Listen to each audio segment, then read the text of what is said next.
Welcome back to Girl Talk. This is our final segment.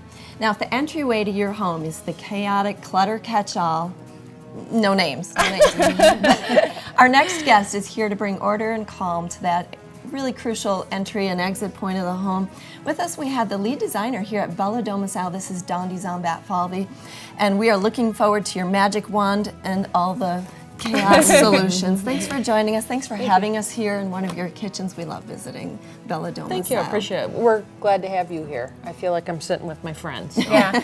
It's been a good year. Yeah. So it doesn't sound like a particularly sexy topic, mudrooms, but it really is kind of an important area. What are some of the benefits that people might forget about when you're thinking about mudrooms? Well, first of all, they're not just for mud anymore. Yeah, so, that's true. I think the big thing that happens when you kind of get that space organized and a good fit is kind of what you just said. It's a stress reliever. It relieves stress. So how many times have we been looking for our keys, somebody's backpack, one shoe, you know, one glove. Yeah, so if we can get that space working, you know, well for the family, then it's a stress reliever on everybody. When you can grab and go with confidence and leave the house feeling a little bit here instead of here. Exactly. Yeah. That is exactly. I think we can all benefit from Growing up, our mudroom was one of my favorite places. Really? You know, you have your boots, and it's just where the fun happens. It's where you can come in after you were outside, and I think that you can just add a lot of character to these spots.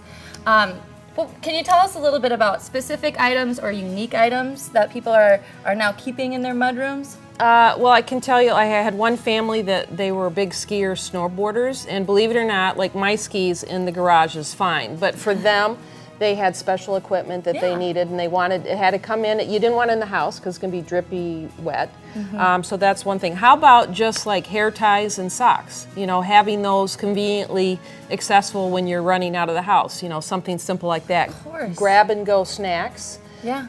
Of course, keys, purses, backpacks, shoes. You know, thousands of shoes and pet items too, perhaps? Yeah. Pat, yes, absolutely, Suppose. absolutely. So how are you seeing them being used then with some of those suggestions? Well, we've had all kinds of unique things kind of happen for people.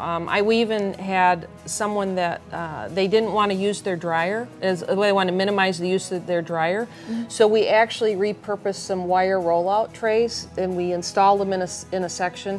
They can pull them out, put their the things they want to dry there. Yeah. Very simple.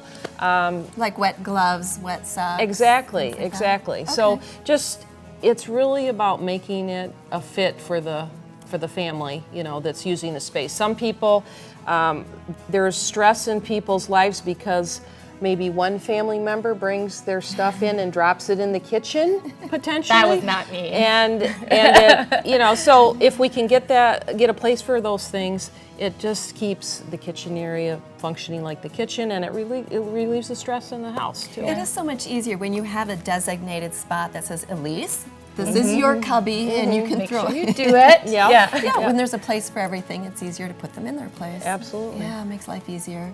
This is inspiring me right now. I need to go clean my front room. Okay, so let's say for viewers at home that are on a budget, what are the top priorities that do you think for the mudroom? Okay, well, once again, that's going to be specific to the family, but just because you maybe don't have a mudroom, there's a lot of things that we can do to kind of make a space that works. Let's say, how about who has kids and they have all this artwork that comes home? So just one thing we did in one job was take a 4x8 sheet of insulation material. It normally goes on the house when you build it, covered it with fabric. That was put on one wall, so now they have a place to put calendars, artwork, you know, keep the family. Just tack it up there. Yeah, yeah. Well, just regular, what are the pins, the push pins on there. Easy to rotate. Exactly, the exactly. week, sure. Yeah. And again, a designated place. Right, a designated place. So if someone doesn't have a mudroom, I don't. I just have this little entryway where I'm always dumping shoes and dog leash and things like that. What are some solutions for folks that don't have a mudroom? Well, don't assume that you don't have the space. We have done so many kind of unique things, sometimes by changing, if you come in from the garage, just by changing the location of the door. Sometimes we steal space from the garage. We can put a space in the garage. I had one house where there was a walkway to the garage, so there's about 6 feet between the garage and the house, and we actually filled that area in and made a mudroom in that space.